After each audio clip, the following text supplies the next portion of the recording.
आज हम बात करने वाले हैं बेटा परागण के बारे में, है ना। हमने पुष्प का नर भाग पढ़ लिया, हमने पुष्प का मादा भाग पढ़ लिया, साथ ही साथ हमने सारी संरचनाओं, एक पुष्प में कौन कौन सी संरचना होती है उसके बारे में सारी जानकारी हमने प्राप्त कर ली। आज हम समझने वाले हैं परागण के बारे में।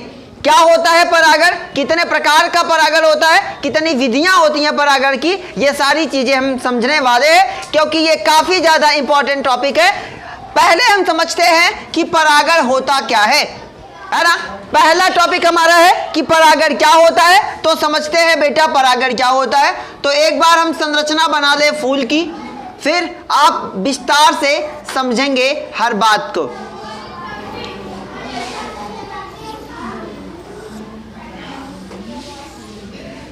इस भाग को हम कहते हैं भैया वर्तिकाग्र, और ये पतला वाला भाग कहलाता है वर्तिका, और ये गोल सा संरचना क्या कहलाती है भैया, ये कहलाती है। इसे हम किस नाम से जानते हैं, इसे जानते हैं भाई अंडाशय के नाम से। ये हो गया हमारा वाहिदल, ठीक है। इसके जस्ट नीचे ये संरचना क्या कहलाती है, ये कहलाती है बाबू पुष्पासन, और इसके नीचे की ये संरचना ये क्या कहलाती है, वृंत कहलाती है, ठीक है। ये हो गया वर्तिकाग्र, और ये यहां से लेके यहां तक क्या हो गया, वर्तिका हो गया, ठीक है। इसके बाद ये संरचना, ये वाली संरचना जो क्या होती है, द्विपालित होती है। इसे किस नाम से जानते हैं, इसे हम जानते हैं बेटा परागकोश के नाम से जानते हैं, परागकोश के नाम से जानते हैं। जबकि इस संरचना को हम किस नाम से जानते हैं, पूतंतु के नाम से जानते हैं। अगर आपको परागण समझना है तो ये चित्र आपको आना ही आना है। होता क्या है परागण, जैसे देखिए, जैसे मनुष्यों में क्या होता है, मनुष्य में दो प्रकार के नर युग्मक, है ना, सॉरी दो युग्मक होते हैं, एक होता है नर युग्मक, एक होता है मादा युग्मक। नर युग्मक को हम किस नाम से जानते हैं बेटा, नर युग्मक को हम कहते हैं शुक्राणु, ये मनुष्य की बात हम कर रहे हैं, और मादा को क्या कहेंगे, अंडाणु के नाम से जानते हैं, है ना। उसी प्रकार से पुष्प में भी होता है। अब हम जानते हैं कि जो नर युग्मक होता है वो क्या होता है भैया, चल होता है। वो क्या होता है, चल। चल का मतलब जो अपना स्थान परिवर्तित कर सके, जो एक स्थान से दूसरे स्थान तक जा सके। जबकि मादा क्या होता है भाई, अचल। मादा जो युग्मक होता है वो अचल होता है, यानी कि वो केवल कहाँ रहता है, वो अंडाशय में ही रहता है। कैसे रहता है हम समझेंगे इसके बारे में, कहाँ पे, जब आप मानव जनन पढ़ेंगे तो ये चीज आप एकदम डीपली पढ़ेंगे, बढ़िया से पढ़ेंगे, जबरदस्त तरीके से। लेकिन हम यहाँ हमें समझना है परागण के बारे में, तो ये क्यों बताया गया, इसका कॉन्सेप्ट यहाँ पे क्लियर होगा।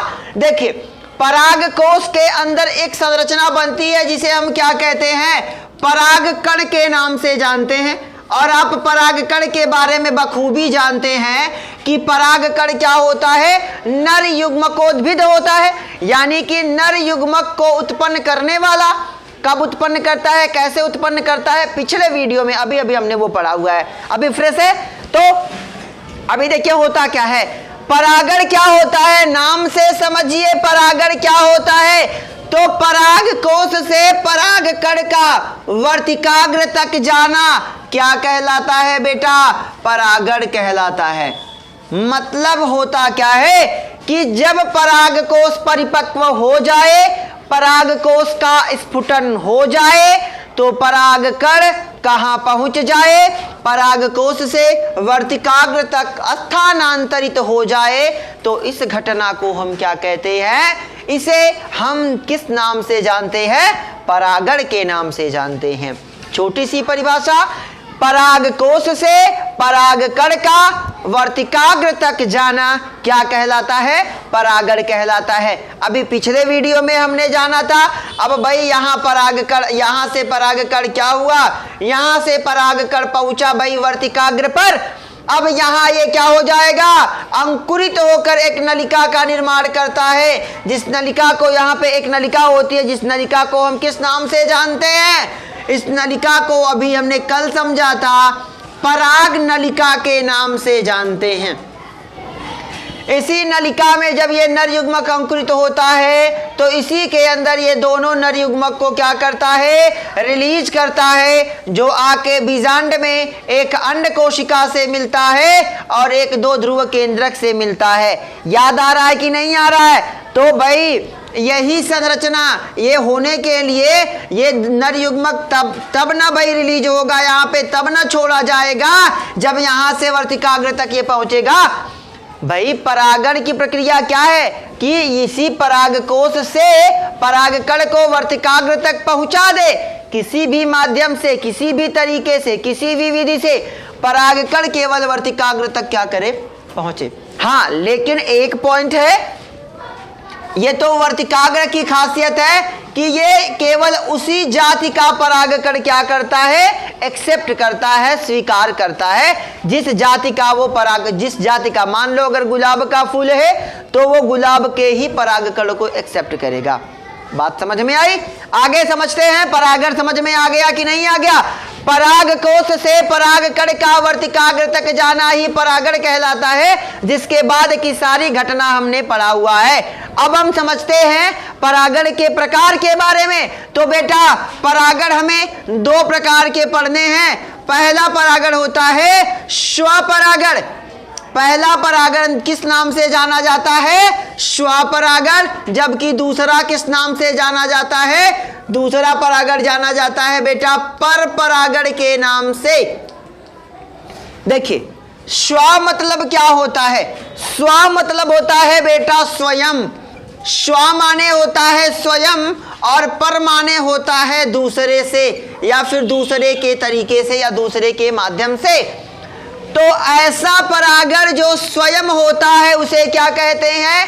स्वपरागण कहते हैं। और ऐसा परागण जो दूसरे के माध्यम से होता है उसे क्या कहते हैं? पर परागण कहते हैं। बिल्कुल है ना, छोटा सा कॉन्सेप्ट लग रहा है कि नहीं?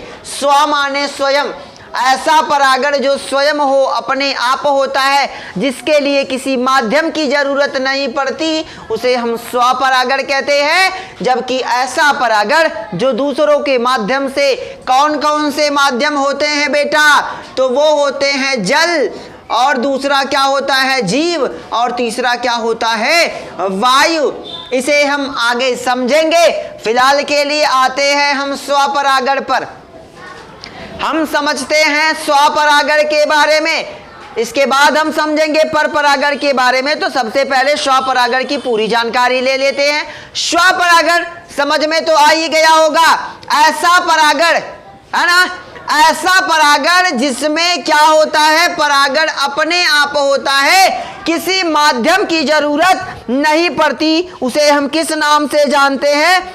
स्वपरागण के नाम से जानते हैं। इसकी 2 सिचुएशन हो सकती हैं, इसकी 2 अवस्थाएं हो सकती हैं। पहली अवस्था क्या है? हम समझते हैं प्रथम अवस्था के बारे में। इसमें पहली अवस्था क्या हो सकती है बेटा? तो देखिए, मान ही लीजिए, क्योंकि मानना पड़ेगा, क्योंकि भैया जानते हो बड़ा कलाकारी में बहुत ज्यादा मेडल नहीं मिला हुआ है मुझे, ठीक है? मान लेते हैं पहली अवस्था क्या होगी, ठीक है? पहली अवस्था जब किसी फूल का, ये मान लेते हैं कोई फूल है, इसे मान लीजिए परागकण, इसे मान लीजिए इस वाले भाग को हम कह देंगे परागकोश। इसके और परागकोश के अंदर क्या बनता है बेटा? तो परागकोश के अंदर क्या बनता है? परागकण बनता है। ये तो हम जानते ही जानते हैं। अब देखो, ऐसा प्रथम अवस्था स्वपरागण का मतलब जब किसी पुष्प का परागकण उसी पुष्प के वर्तिकाग्र पर जाता है तो क्या कहलाता है भाई? है ना, क्या कहलाता है? कहलाता है भैया, क्या कहलाता है? स्वपरागण, है कि नहीं? लेकिन क्या है? परागकण। चलो समझते हैं, है कि नहीं? अब पहली अवस्था जो हमारी है प्रथम अवस्था, उसको हम कैसे समझेंगे? स्वपरागण समझ में आया? जब किसी पुष्प का परागकण उसी पुष्प के वर्तिकाग्र तक जाता है तो उसे हम किस नाम से जानते हैं? स्वपरागण के नाम से जानते हैं। उसे दूसरे तरीके से अगर हम समझना चाहें तो ऐसा परागण जिसमें किसी माध्यम की आवश्यकता नहीं होती उसे क्या कहते हैं? स्वपरागण कहते हैं। अब समझते हैं इसकी दोनों अवस्थाएं। पहली अवस्था क्या होती है बेटा कि जब किसी पुष्प का परागकण उसी पुष्प के वर्तिकाग्र तक, अब देखिए ये हो गया परागकोश, यहां बनेगा परागकण, उसी पुष्प के वर्तिकाग्र तक चला जाए तो इसे हम क्या कहेंगे? स्वपरागण की प्रथम अवस्था कहेंगे। बात समझ में आई कि नहीं आई? पहली अवस्था ये हो सकती है और दूसरी अवस्था क्या हो सकती है? दूसरी, अब देखो अगर आपने अपने आसपास कोई पेड़ देखा होगा तो ये जरूरी नहीं है कि उस पे केवल एक ही फूल लगे, 2 लग सकते हैं, 3 लग सकते हैं, 4 लग सकते हैं कि नहीं लग सकते हैं। तो इसमें क्या होता है, अभी देखिए मान लें भाई कोई पेड़ है जिस पे 2 फूल लग गए, मेरे फूल पे कोई ध्यान नहीं देगा और नजर तो बिल्कुल भी मत लगाना, बड़ी मेहनत से बन रहा है, ठीक है। चलिए देखते हैं, है ना। अब अगर कोई पेड़ है उस पे एक ही फूल तो लगेगा नहीं, मान लेते हैं इस पेड़ पे कितने फूल लग गए भैया? 2 लग गए, ठीक है। अब यहां पर भी ये हो गया, चलिए परागकोश परागकोश परागकोश परागकोश परागकोश परागकोश, ठीक है। देखो आसान लग रहा है कि नहीं लग रहा है? क्या करना है भाई, पहली अवस्था में हमने क्या किया था कि उसी पुष्प का परागकोश उसी पुष्प के वर्तिकाग्र पर जाए तो वो पहली अवस्था हो सकती है, 2 सिचुएशन हो सकती है। और दूसरी में क्या होगा, इस परागकोश का परागकण इस पे और इसका इस पे, ऐसा हो सकता है, संभव है। जब किसी पुष्प का परागकण उसी पादप के किसी दूसरे पुष्प के वर्तिकाग्र पर चला जाता है तो उसे क्या कहते हैं? इसे एक और नाम से जानते हैं बेटा, सजातीय परागण। सजाती, स का मतलब समान, समान जाति परागण, ऐसा परागण जिसमें किसी पुष्प का परागकण उसी पादप के किसी दूसरे पुष्प के वर्तिकाग्र पर जाता है। बात समझ में आ रही है कि नहीं आ रही है? कोई पेड़ है जिसमें 2 फूल लगे हुए हैं, है ना, तो एक फूल से परागकण उड़े, चाहे वो द्विलिंगी हो भैया चाहे वो एकलिंगी हो, एक ही पुष्प का, है ना, एक ही पेड़ है, मान लो ये क्या है, 2 फूल लगे हुए हैं, एक यहाँ इसका परागकण इस पे चला जाए इसके वर्तिकाग्र पर और इसका इस पे चला आए, तो ये 2 सिचुएशन हो सकती हैं किसकी? स्वपरागण की। बातें समझ में आ गई कि नहीं आ गई? बिल्कुल आना भी चाहिए, छोटा सा पॉइंट, ठीक है। ये दोनों पॉइंट समझ में आ गया, इसे फटाफट आप नोट करिए। लेकिन ये पॉइंट याद रखिएगा कि क्या कहेंगे पहली अवस्था में, क्या कहेंगे कि जब किसी पुष्प का, देखिए स्वपरागण प्रथम अवस्था, ज्यादा चेंजेस नहीं है। स्वपरागण क्या होता है? जब किसी पुष्प का परागकण उसी पुष्प के किसी पादप के वर्तिकाग्र पर जाता है उसे क्या कहते हैं? उसे कहते हैं स्वपरागण। प्रथम अवस्था भी वही कह रही है कि जब किसी पुष्प का परागकण उसी पुष्प के वर्तिकाग्र पर, मतलब ये जो परागकोश जो परागकण है वो इसी पुष्प का है और जो वर्तिकाग्र है वो भी इसी पुष्प का है। एक ही पुष्प का परागकण उसी पुष्प के वर्तिकाग्र पर जाएगा तो वो प्रथम अवस्था होगी। और दूसरे में क्या होगा? एक ही पेड़ पर एक ही पादप पर पाए जाने वाले 2 पुष्प, जिसमें 2 पुष्प लगे हुए हैं, तो एक पुष्प का परागकण उसी पादप के दूसरे पुष्प के वर्तिकाग्र पर चला जाए तो उसे हम क्या कहेंगे? सजातीय परागण। और ये होती है बेटा द्वितीय अवस्था। बात समझ में आई कि नहीं आई? तो ये था आपका क्या? स्वपरागण, है ना। आगे हम समझेंगे स्वपरागण की युक्तियां, ध्यान से समझेंगे क्या क्या क्वेश्चन यहां से बनेंगे। स्वपरागण के लाभ, स्वपरागण की हानि, स्वपरागण की युक्ति, स्वपरागण की विधियां, स्वपरागण की विधियां। तो हमने 2 पॉइंट समझ लिया। पहले हमने स्वपरागण समझ लिया क्या होता है, स्वपरागण की अवस्था हमने समझ लिया, दोनों अवस्थाएं सजातीय विजातीय, है ना। अब हमें क्या समझना है? अब हमें समझना है युक्ति के बारे में और इसके बाद हमें लाभ और हानि के बारे में समझना है। फटाफट नोट डाउन करें, समझते हैं अगला टॉपिक। समझते हैं बेटा आप स्वपरागण की युक्तियों के बारे में, है ना, यानी कि स्वपरागण कब कब हो सकता है, कब कब संभव है, या कितने तरीके से स्वपरागण हो सकता है। तो हमने दो पॉइंट समझा था, अभी अभी हमने समझा ना भाई कि स्वपरागण कैसे कैसे हो सकता है, कितनी अवस्था है। तो 2 अवस्थाएं हम समझ चुके हैं। अब हम समझेंगे स्वपरागण की युक्तियों के बारे में। पहली वाली विधि जो होती है जिसे हम क्या कहते हैं, इस विधि को हम कहते हैं द्विलिंगता। द्विलिंगता कैसे कहेंगे? द्विलिंगता क्या है? द्विलिंगता स्वपरागण भैया कब संभव है? स्वपरागण कब संभव है? जब पुष्प क्या हो? द्विलिंगी हो। बात समझ में आ रही है? स्वपरागण तब ही संभव है जब क्या होगा? द्विलिंगता होगा। द्विलिंगता का मतलब जब पुष्प क्या हो? द्विलिंगी हो। द्विलिंगी का मतलब जिसमें क्या क्या? द्विलिंगी का मतलब क्या भाई? जिसमें जायांग और पुमंग, जिसमें जायांग और पुमंग दोनों उपलब्ध हो। याद रखिएगा, ये इंपॉर्टेंट पॉइंट है। स्वपरागण की युक्तियां, स्वपरागण कब हो सकता है? तो कब हो सकता है? जब पुष्प क्या होगा? द्विलिंगी होगा। द्विलिंगी का मतलब भाई, है ना, फटाफट चित्र पे कोई ध्यान नहीं देगा, ठीक है, कमजोर कंपनी का परागकोश आएगा भाई, ठीक है। देखिए, अगर भाई पुष्प, अगर ये द्विलिंगी नहीं होगा, अगर ये द्विलिंगी नहीं होगा तो इसका पराग को यहां भाई होगा, ये परागकोश है, यहां से परागकण वर्तिकाग्र तक जाएगा।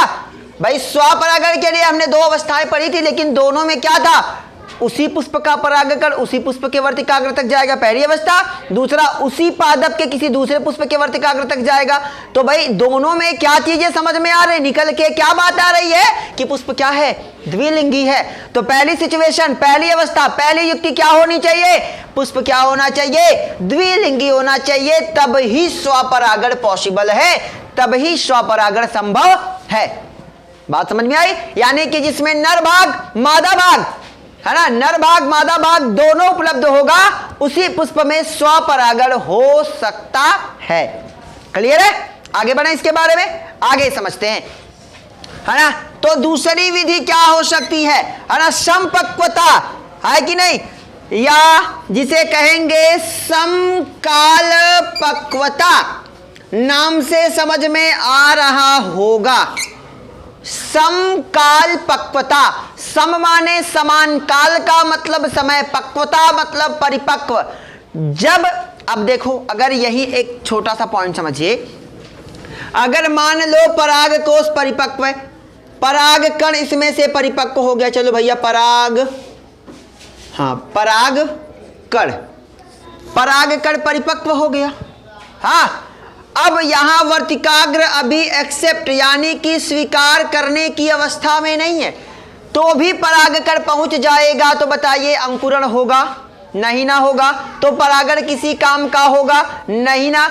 बात समझ में आ रही कि नहीं भाई? हमें क्या करना है? नई संतान, हमें बीज का निर्माण करना है। तो बीज का निर्माण कब होगा? जब अंड या परागकण नर युग्मकोद्भिद आपस में संलयित होंगे, तब न जाके बीज का निर्माण होगा। भ्रूण का निर्माण तभी न जाके होगा। लेकिन यहां पे क्या होगा? अगर समकाल पक्वता ना हो, मान लो परागकण परिपक्व हो गया, मान ले परागकण परिपक्व हो गया, लेकिन अभी वर्तिकाग्र की यह क्षमता नहीं है कि वो क्या कर सके? एक्सेप्ट कर सके, स्वीकार करने के लायक ना हो। तो बताइए ऐसा पॉसिबल है? या फिर ऐसा भी हो सकता है कि मान ले वर्तिकाग्र एक्सेप्ट करने के लायक है और परागकण ही अभी परिपक्व नहीं हुआ है, तो बताइए स्वपरागण होगा? बिल्कुल भी नहीं होगा, है ना। तो जब नर व मादा, नर व मादा भाग एक साथ क्या हो? एक साथ परिपक्व हो, जब नर व मादा भाग एक साथ परिपक्व हो उसे हम क्या कहते हैं? समकाल पक्वता कहते हैं। एग्जाम्पल की बात करें इसकी, है ना, इसकी एग्जाम्पल की बात करें तो इसके एग्जाम्पल में आता है एक पौधा जिसका प्रैक्टिकल हमें करने को मिलेगा कक्षा 12 के आपका जो चैप्टर है मेंडल वाले उसमें मिलेगा, गुलाबास। इसका एग्जाम्पल क्या है भाई? गुलाबास। और एक और पौधा है जिसका नाम है पीली कंटीली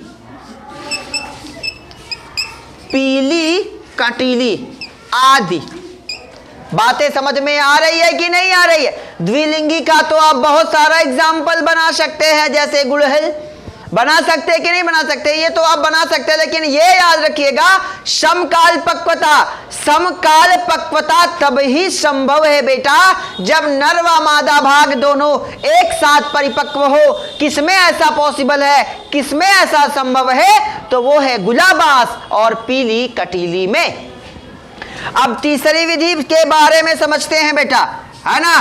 तीसरी जो विधि है उसे हम जानते हैं अनुन्मीलीय। ये थोड़ी सी क्रिटिकल कंडीशन में होता है।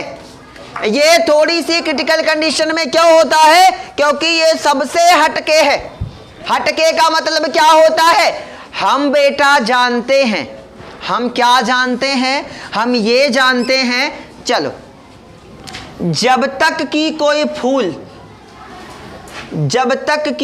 फूल खिल नहीं जाता है ना, जब तक कि कोई फूल खिल नहीं जाता है।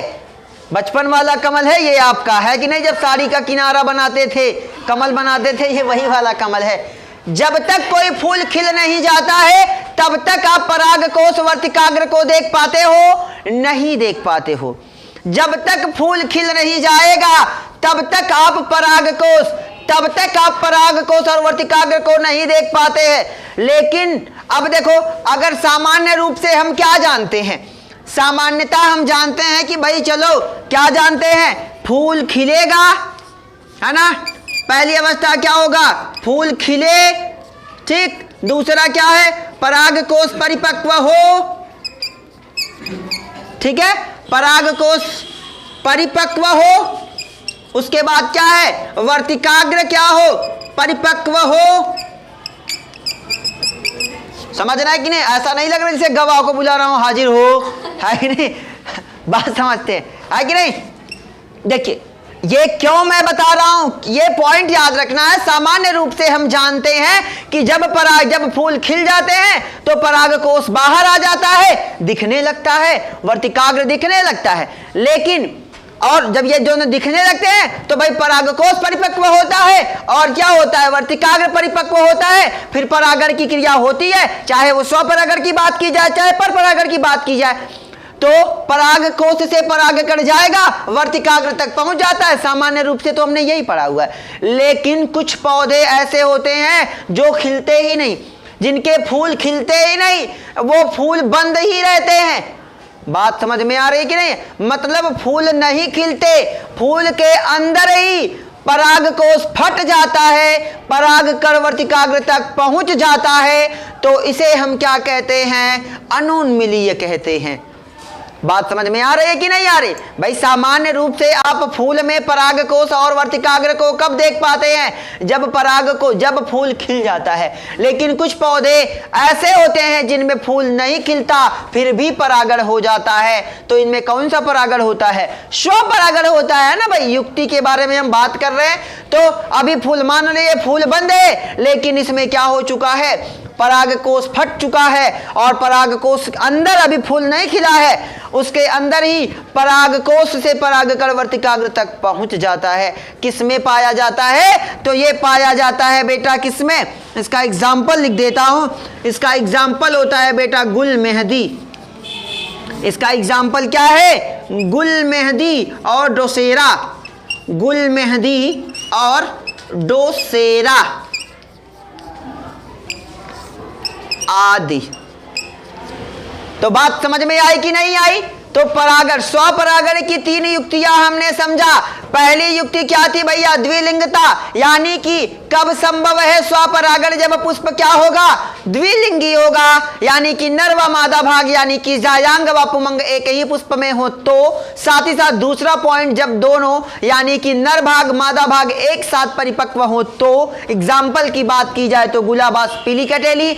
अगर बात करें अनुन्मीलिय की बात, मतलब जब फूल नहीं खिलता है, फूल जब कली अवस्था में होता है तभी परागकोश फट जाता है और वर्तिकाग्र तक परागकण पहुंच जाता है, उसे हम क्या कहते हैं? अनुन्मीलिय कहते हैं। बात करेंगे अगर उसके एग्जाम्पल की, तो इसका एग्जाम्पल हमने लिखा हुआ है, गुलमेहदी और डोशेरा। आज के लिए फिलहाल इतना ही। अगले वीडियो में हमें समझना है स्वपरागण के लाभ और हानि के बारे में। तब तक के लिए बेस्ट ऑफ लक।